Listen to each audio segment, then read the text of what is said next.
Perhaps you're more suited to being a teacher's assistant. There was once those who misunderstood his alias. Final. An eventuality for students. A test for knowledge gained. It may bring wisdom to light and illuminate efforts, but the word's more common meaning is nothing less than the end. That's quite ominous. The man pretended to be surprised and responded with a smile. Though it does dovetail with our destiny. Laughter resounds. The man walks the land, leaving footprints filled with joy. Despite the weight of the past, he can always laugh it away. Those nearby glance at each other, unsure of how to respond. Perhaps I was just born easygoing. His explanation is just as carefree. Look at Mighty and Professor Anaxa. Boys all grow up into serious adults. But as long as I keep smiling, Akuma will always have an upbeat, shining young man. Though having said that, he too has quiet moments. Each time he gazed long toward the coming dawn, a smile remained fixed on his lips, paying no mind to anything else. His eyes were painted with the azure of the sky, gaze fixed on the titan bearing the world. I was just imagining. He explained his own trance in a comment. Kefali too was once in mortal flesh and raiment. Now, when the man comes with sword in hand, there is no need to doubt he will swiftly win victory. But his smile is pure. Ever since the start of the journey, he is still called a youth in this story. Youth is always ambitious, with lofty goals. But it seems that in the man's heart, only the wishes of others are held. Apart from the ideal of deliverance, what do you have left? The golden-haired friend once asked him so. He remained silent. Then, as he was wont to do, he simply smiled. As long as I don't ask for too much, everything will unfold as desired. In Amphorius, untitled statues are a prevalent sight. As for the inspiration behind these statues, they are said to be the clay figures that Kefali made at the world's creation. They made clay figures in their likeness, bestowed upon them the breath of life, and allowed the golden divinity of their blood to course through. Thus, the very first mortals roamed the earth, receiving the gods' mercy while realizing the sorrows of this world. But that sorrow was, in the end, only the sorrow of the world. Nobody ever cared what lay behind the smile, what the clay figure thought.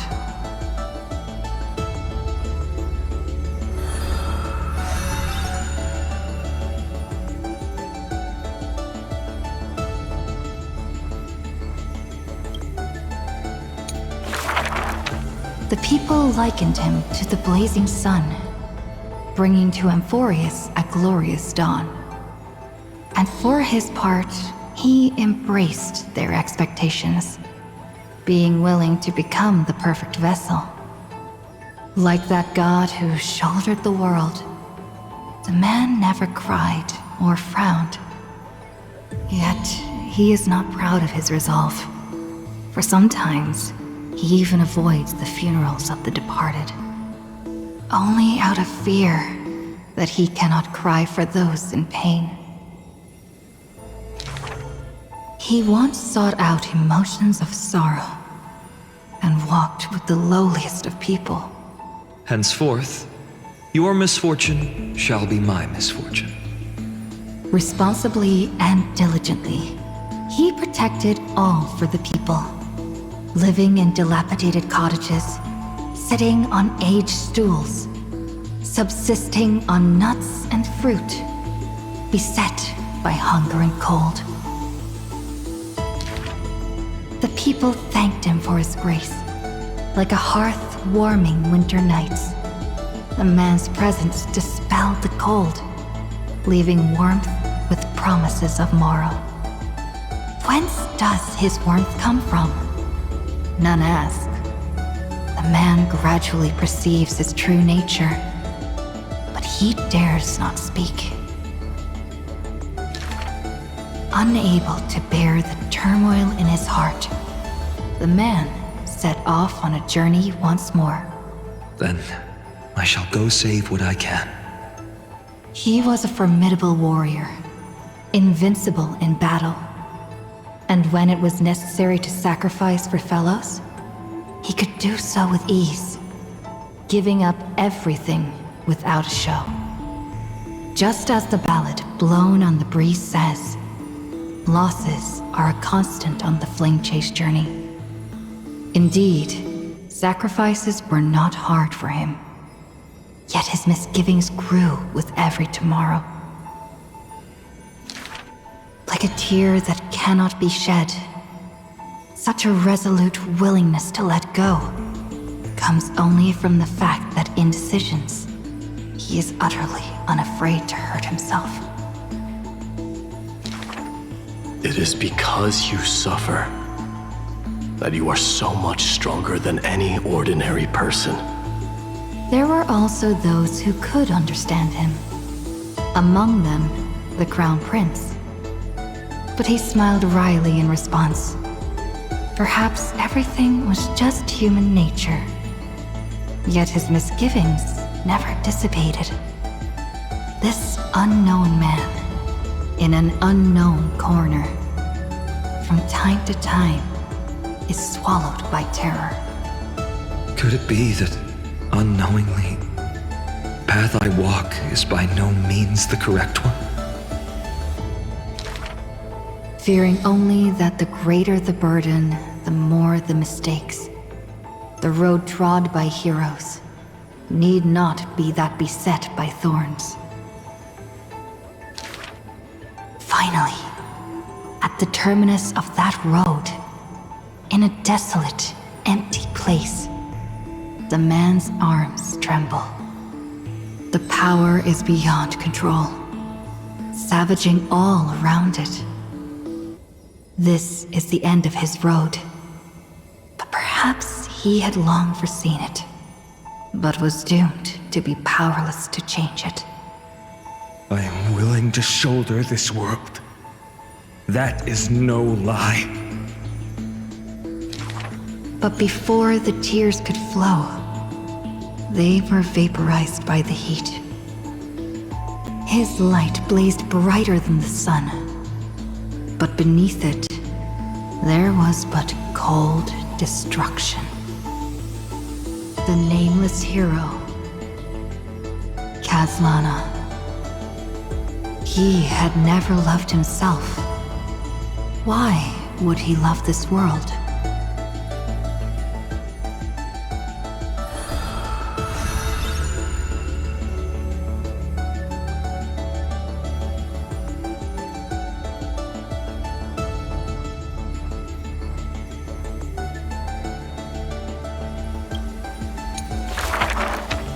A gust of wind will one day sweep past, wiping away all the man's tracks. Nearly every footprint was stamped full of the fury that filled him.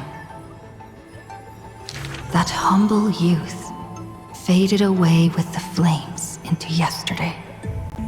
The first ray of light to pierce the long night was brought by the burning man. But the body that bore the weight of the world was forged by the fires of wrath. Rage is a crafty emotion. It changes its face, concealing itself within the man's life. His friend fought blood-soaked battles, so their people would need fight no longer. But every victory in battle he gained left him neither satisfied nor proud, only with the indifference of emptiness. You must be careful. Duty does not drive you to wield your blade, but hate. His teacher kindly reminded him thus. And behind that hatred, you seem to desire the destruction of the self. But what about his joy? Was that too merely a phony disguise? He who once laughed amidst the crowd, day after day, as though it were second nature. No. Even though he knew not the meaning of love, that happy past was not a lie someone wove. But now, even those memories have melted into fury. His hatred is such that he cannot hold on to what he cherishes, though all is precious to him. Fueled with lone courage, he attempted to resist fate. But the burning sun that shines upon all creatures, once fallen, will incinerate the land, becoming golden death. But what of his sorrow? Indeed, the man could shed no tears. But at the moment the cycle manifested, when all that was familiar was now remote, the world collapsed, becoming empty in an instant. But the stabbing pain in the man's heart, was it but the residual warmth of his wraths? The truth no longer important. The man simply took another step forward. He wasn't willing to believe it, but was willing to acknowledge it. There is no need to question your heart. No need to crave victory. If I am born to be a vessel of sin, then I shall roar at evil, and together with it burn. In the endless cycles, there were some moments when the man felt everything dissolve like a dream. In that dream, he would awaken again and become once more the boy who loved to laugh.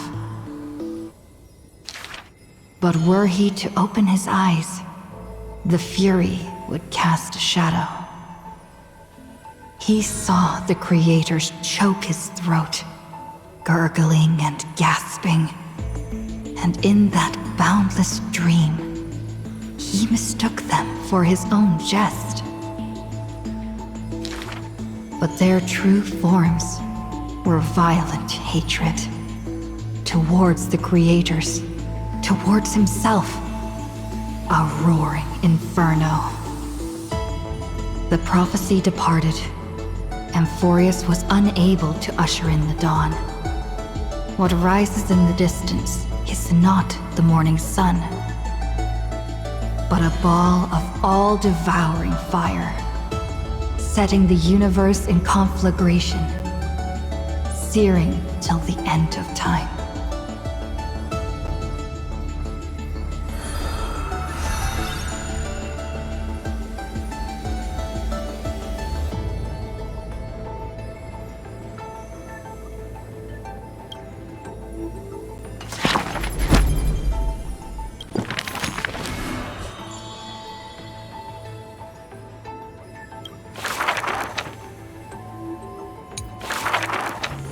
Who would win?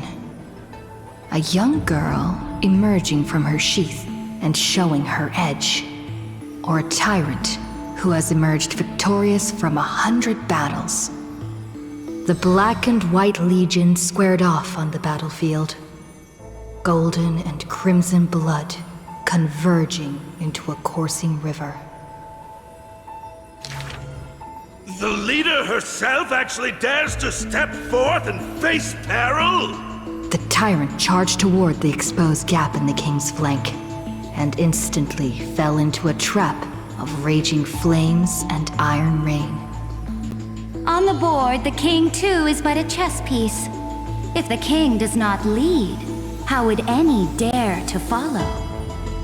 She lifted the king of the crystal pieces high, as though proclaiming the ascension of a new king. Who would win? The holy city that stood for 1,000 years? Or the foreign city-states invading from 1,000 miles away?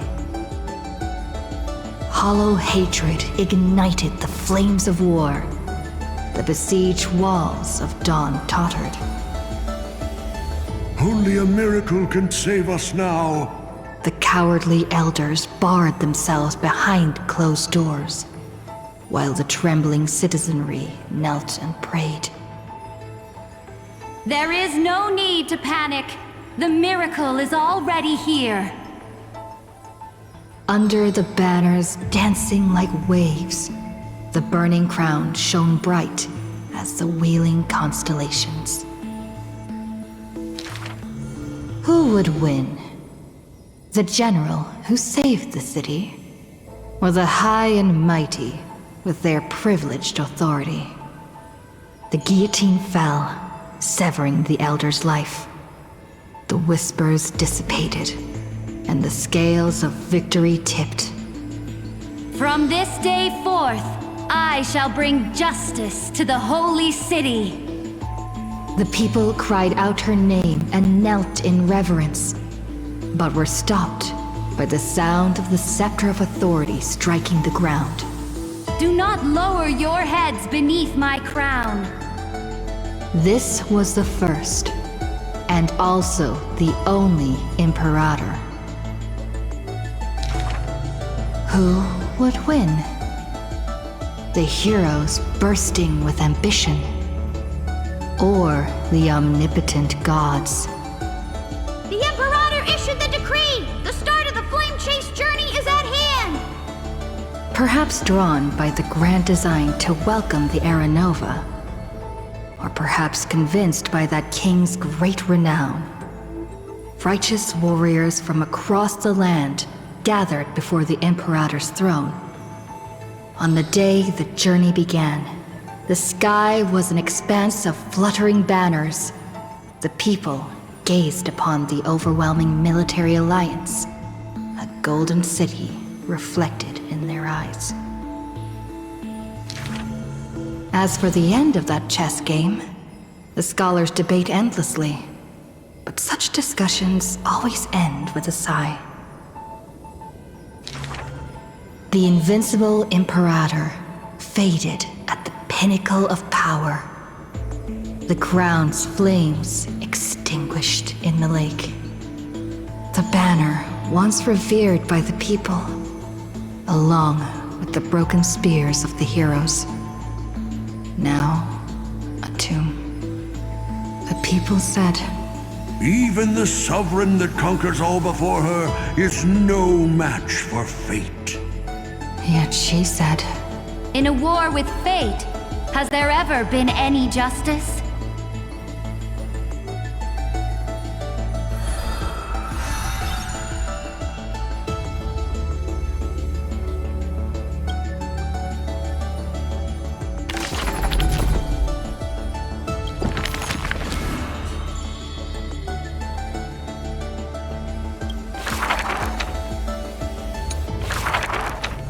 the gates of the Temple of the Three Fates gently open on the day of prayer, and the crowd crouched, whispering like the tide. The priests of Yanis listen to the prophecies, the unwavering axis of the scales of Talantin maintains balance, and only Orynyx remains silent. Mother, teach me how to answer prayers. The Titan tasked with time is as perplexed as a child. Don't be scared. Please don't be afraid. A familiar voice rings out. Listen carefully. The future they want is in the past. Like the first light of the morning star. Really? In the past? The child sank into a peaceful slumber of recollection, whispering revelations in their sleep. Until the masses crying out amidst the flames of war were swept away by the sounds of sharp swords locking. The fires of ambition incinerating the law. Mother, usurper, assassinate the divine body. Memories are tightly entangled by nightmares, with nowhere to run. Don't be scared. Please don't be afraid. An unfamiliar voice rings out. Go to sleep. The ending they want is yet to be born. Like the warm glow of the setting sun. Really? Not here yet? The child continues to sleep, waiting for the next waking dream. And when they opened their eyes, 2 of the 3 fates who once received offerings had already faded from the pages of history. Mother! I'm already all alone. The child let out a helpless cry. Don't be scared. Please don't be afraid. A familiar voice rings out in the mirror. Just wait. The stars that illuminate the night will visit in the end. Like gentle moonlight. The gates of the Temple of the 3 Fates now close tight. People no longer pray to a titan who cannot touch the world. Within the inescapable dreamscape, the flower stems nourished by the black tide serve as a swaddling embrace, drowning the young child's soul. Mother, help me leave this place. But this time, they didn't receive a response. Only long years of yearning and pain. Like the silence of the Evernight. Days and nights passed. The years turned. Dust covers the glory of the past. The priests have forgotten this titan. Waiting. Hate waiting. They watched over the slumbering sprite, gazing at the dull mirror. But a fleeting mirage flickers in the mirror. The shining stars and the lights of the home. And a strange yet familiar voice. Wake up! Our familiar old friends have already arrived. Like the newborn dawn.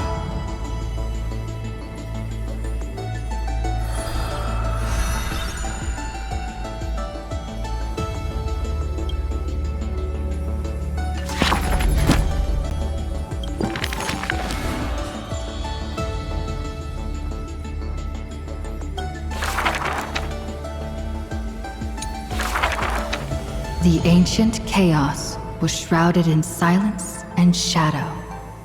The giant dragon's offspring was born from the earth. Sweet dreams had smothered the giant dragon's eyes and ears. And as they slept, the 100 eyes of Aquila had already opened.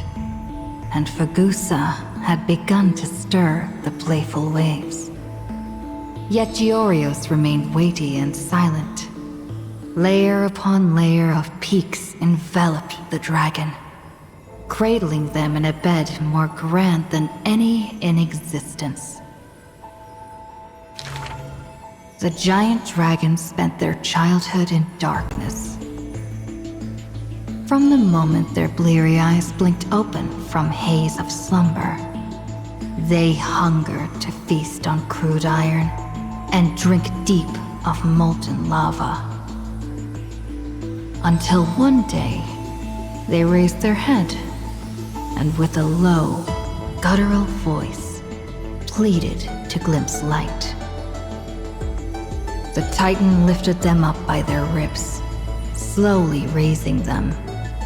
The dragon's spine sliced through the strata of rock, cutting open the soil. When they reached the surface, they summoned mist woven of the fire of the stars. As though seeing themselves clearly and in full through the eyes of a giant bird. The giant dragon walked the earth alone. The Titan knew they were lonely and terrified too, and so sculpted new beasts from flesh and bone. In that wild, barren world, the giant dragon led the beasts of the earth. Excessively long life gifted the giant dragon with eyes that could pierce the veil of years. They witnessed the separation of day and night, as well as the entanglement of reason and romance. And even Kefali did not neglect to share with them a chalice of golden blood. The ocean teased, saying, even should the earth sink utterly, they would not rot. Ever since they opened their eyes, the giant dragon rarely returned to slumber. And thusly, that mesmerizing dream that occasionally burst forth at night etched a trace on their memory. The gods they were familiar with were in this dream, and they were as immense and imposing as ever, yet had lost their freedom.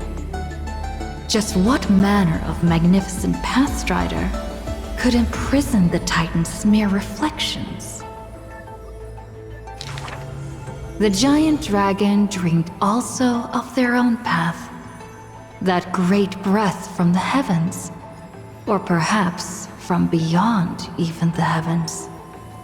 They dreamed of silver shards amongst the stars, reflecting the form of another giant dragon. That great cerulean dragon approached Amphorius, the distant whispers roiling, becoming a roar engraved on the earth. They recognized the meaning in that low roar. Its name, permanence.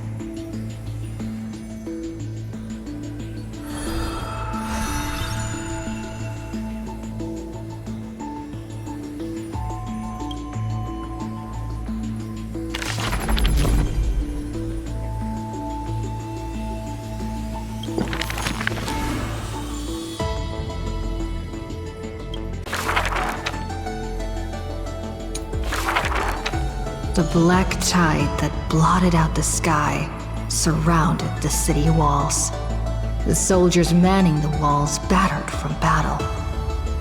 Melodious chords of music were suddenly heard. A single swordmaster had overcome the waves of enemies. The song flowed from betwixt the blades, breaking through formations as a dorsal fin cleaving the waves. When the last wicked beast finally fell, shattered into pieces amidst the sword's dance, the Frostblade bore no trace of blood. The legions of heroes under my command are as vast as the sea, yet lack a formidable sword banner. The commander extended a hand, inviting the musician to join. Should a fish separated from its school glimpse a faint glow, it will swim toward the light. The swordmaster clasped the commander's hand, as though gently grasping the hilt of a keen blade. When the spray of her waves extinguished the fires of war from the holy city, a golden name was engraved upon the stone pillars. The former commander burned the crown to become king. High Sealands, brave in battle, triumphant in command, I grant you the title Dux Gladiorum. Let us all forge ahead together. During the banquet after the battle, the weaver tailored for her a splendid dress, and the commander poured her honey brew. Her golden-blooded comrades gathered about her, chanting her new name, urging her to play that splendid music. The candlelight danced and mingled with flowing drink, swords and song ringing out in unison. Yet none knew that was once a lonely melody from the deep sea.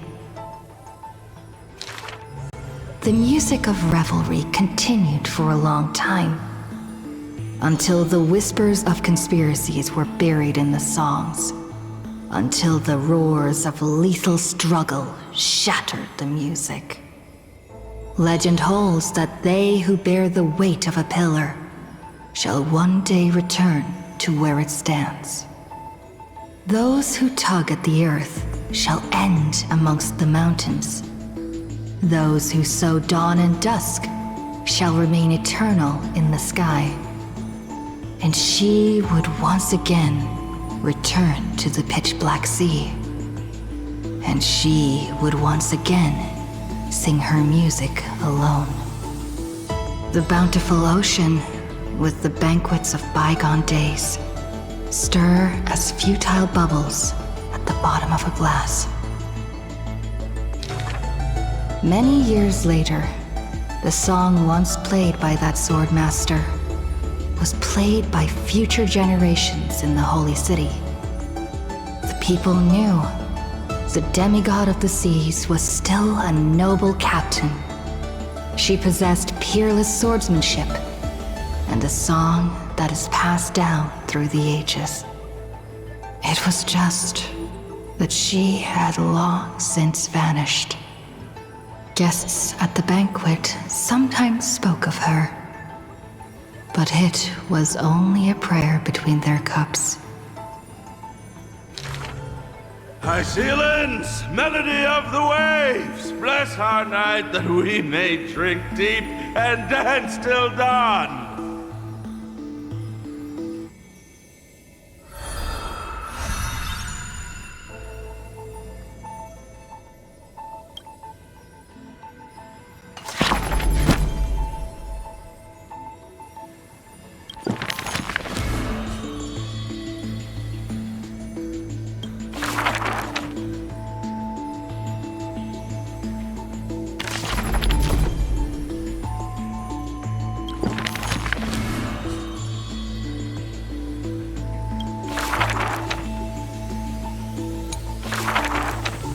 This is an age of ruin. The Chrysos War ignites once more, while Zagreus' taunts ripple through the city streets. This is also an age of splendor. 300 thieves spring forth from Dolos, each scheming to conceal the truth from prying eyes, robbing the rich to give succor to the poor. Every one of them deceives gods and men alike, righteous and valiant. The fling chase journey has been cut short midway. Yet the girl pounds her chest at the gold weaver, not afraid. The core flame of trickery is near. If now isn't the time to risk it all, then when? The prophecy reveals the Titan's trail. Golden threads bind the fleeing god of thieves.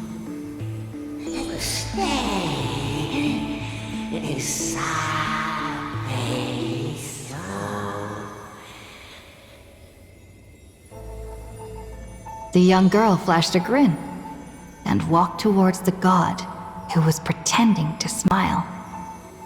I once vowed to the god of thieves that I would force trickery to reap what they have sown. The Titan whispered from the vortex, the god of trickery's earnest plea. They made a promise to the girl who entered the trial, that the whole world would be bathed in light. No more lies and deceit.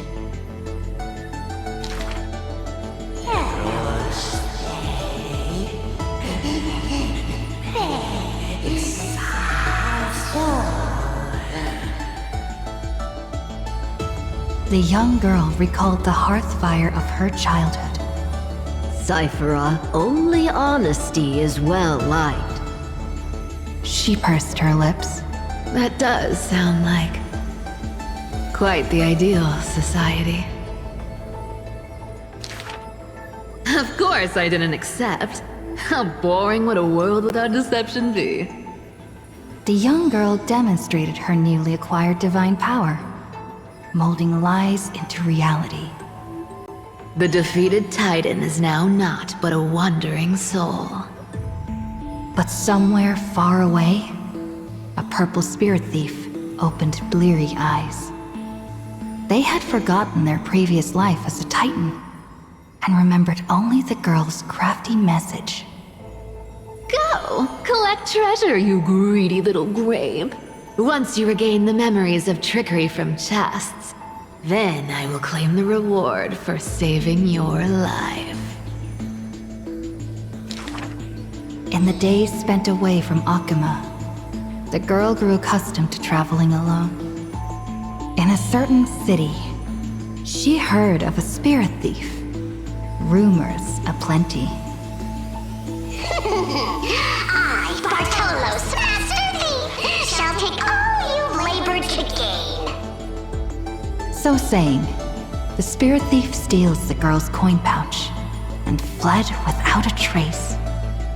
But a gust of wind brushed past, and the girl had already caught them. Running for it? Your life was saved by my trickery, you know. The old god and the new finally reunite. The two rivals who, from that moment on, became thieves and companions both. It's just that the spirit thief's companion was always scaring them. Hey, the fish in the River of Souls are starving, you know.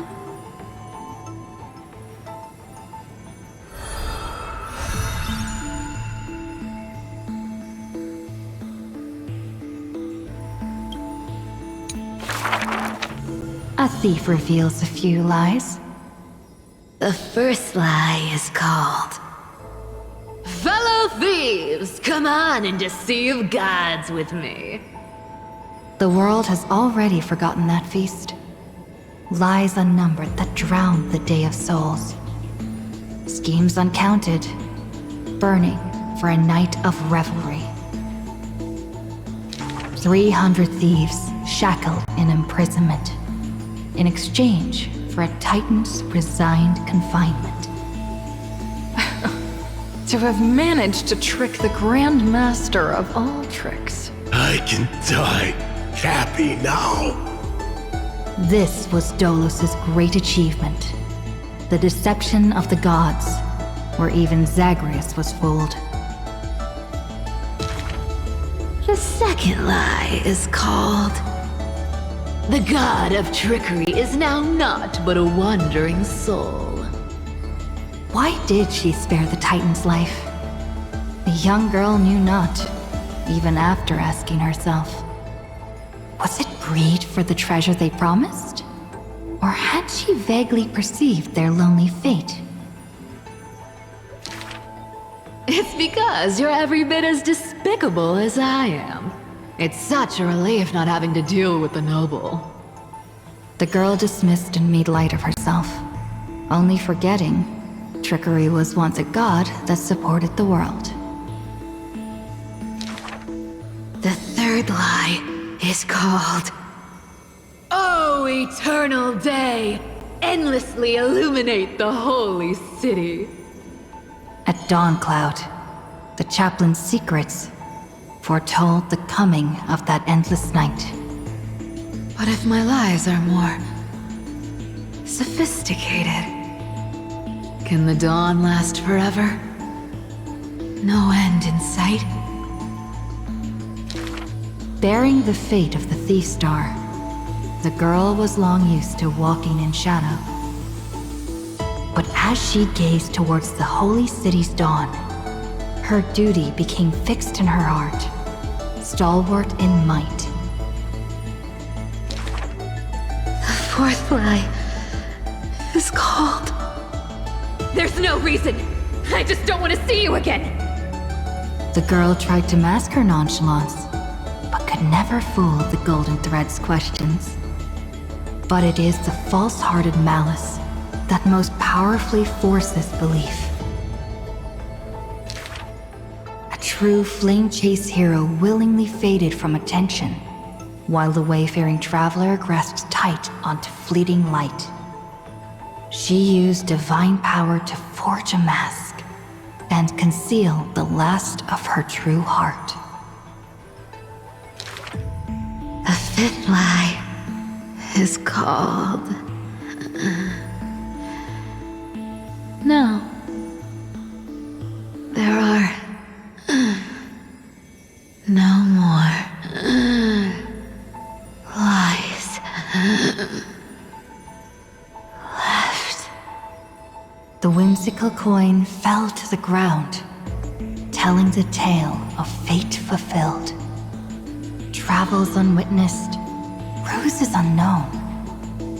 To whom may these now be told? Lies are always but lies, but you can make them more beautiful than the truth. Under the somber sky, golden blood soaked the thief's cloak. Like a golden thread tailored just for her, an exquisite robe that she never stole.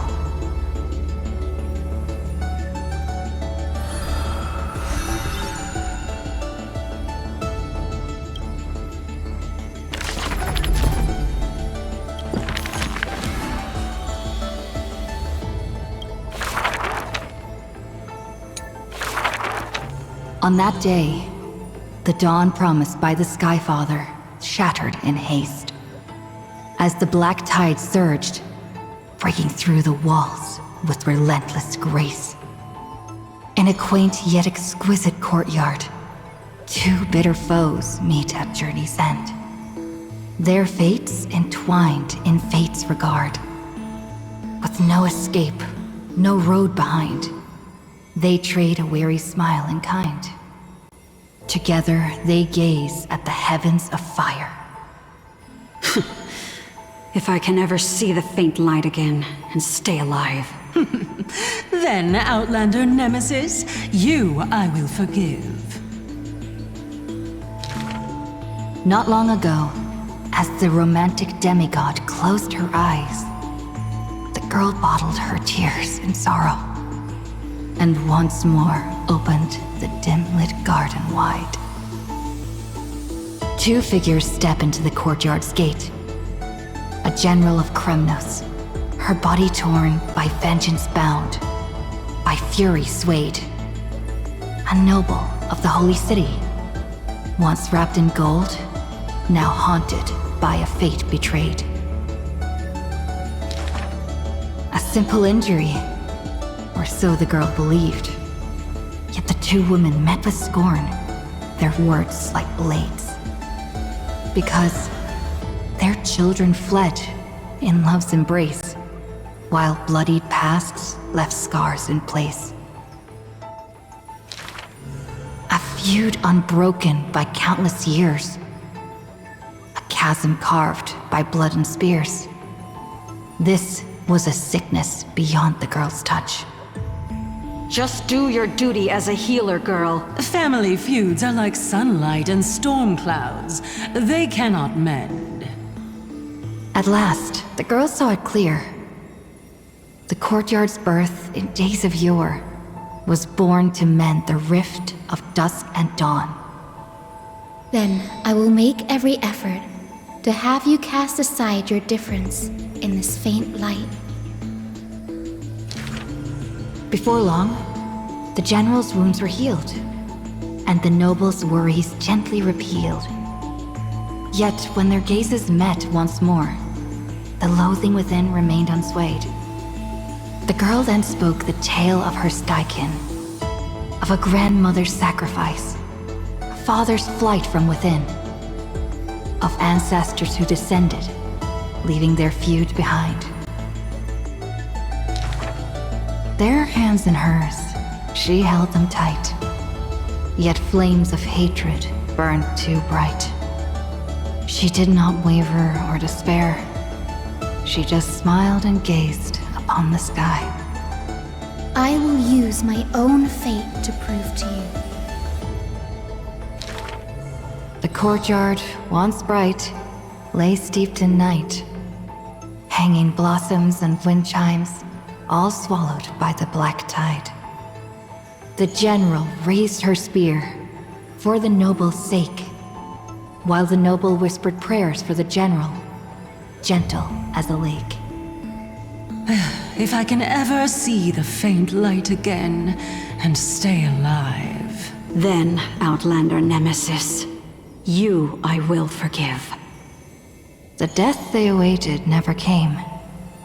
Instead, a cascade of colors fell from the heavens, simply there, protecting them both. The sky still burned, dark and low, yet her words lingered, a gentle ember refusing to fade. I will use my own fate to prove to you. Day and night can be mended, and so can hatred be undone.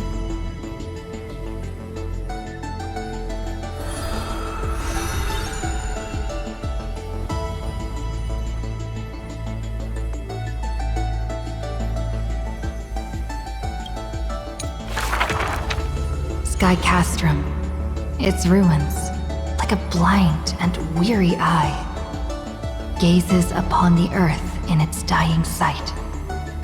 Alone, the girl remained upon the battlefield. No time to shy from the searing gold, no will to wear her usual smile. She fought her way to destiny's edge. Of the crumbled mural, but one piece endured. A corner portraying the day thunder night, dazzling in blaze. She placed her hand upon the mural. Pain seared through skin and bone as the picture claimed her within its lines. Nothing is mightier than the sky. It holds countless wonders within its clouds, and each opening and closing of the eyes brings dawn and dusk. In that painted world, the girl, Celiosi's eyes glowed, watching her father, steel-clad and unyielding, cross the land beneath the searing sun. But the girl known as Hyacinth recalled her father's fragile light in the dark, the journeys into lands unknown, marked by endless sunlit days and restless winds. The sky is the gentlest of all. It watches over all things with compassion, showering them with soft rain and morning light. And yet, the sky remains so cold. It witnesses believers tear each other apart. And still, it cowardly flees from all responsibility. Within the frame of that image, the one called Celiosi bore fury in her gaze, her golden blood trailing as she turned from home, sharpening arrowheads beneath the wide and barren sky. Hyacinth remembered her grandmother's song. She recalled her prayer to Aquila before her grandmother's journey, and how bitterness followed her to an unknown land. But the sky is so lonely too. Forever distant from the world beneath, it watches every sorrow, unable to intervene. No. The sky must be merciless. It must scorch the wicked, temper the fragile, and pass divine judgment upon all human wickedness. Within the mural, the girl named Seliosi became the divine eye, gazing down without mercy, a titan passing judgment upon her own kind. But in memories deep, Hyacinth heard their call. The golden threads that shielded all, the burning sun, vast and unyielding, carrying the weight of all the world had known. No, the sky must not forsake kindness. Through its boundless embrace, it carries the core flame of hope for humanity. The sky, it's so dark, so cold. In the depths of memory, the girl named Seliosi pulls her knees to her chest and trembles. Then please, come sit in my courtyard. A gentle ray of light seeped through. The celestial mural now fused anew.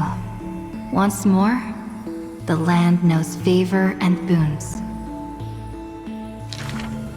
The girl who has now become the sky takes the hand of the girl who once was.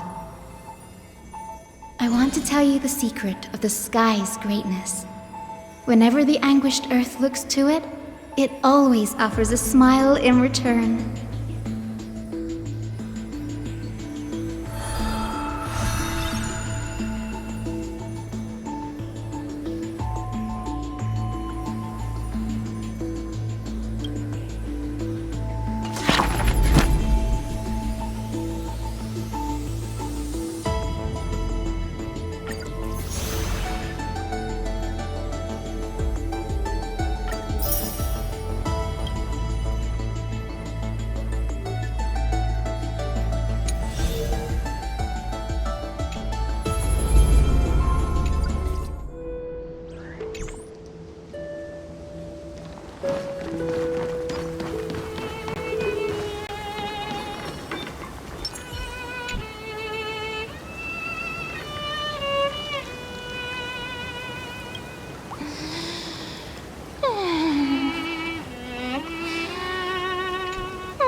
Is this also a blessing of the Trailblades?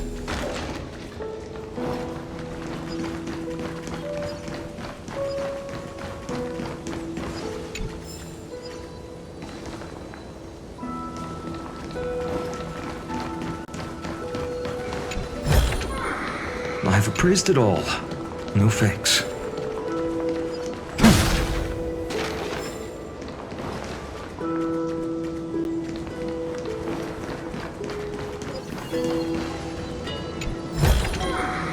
Is this also a blessing of the Trailblades?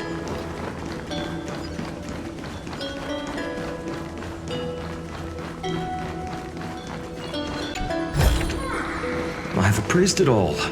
No fakes.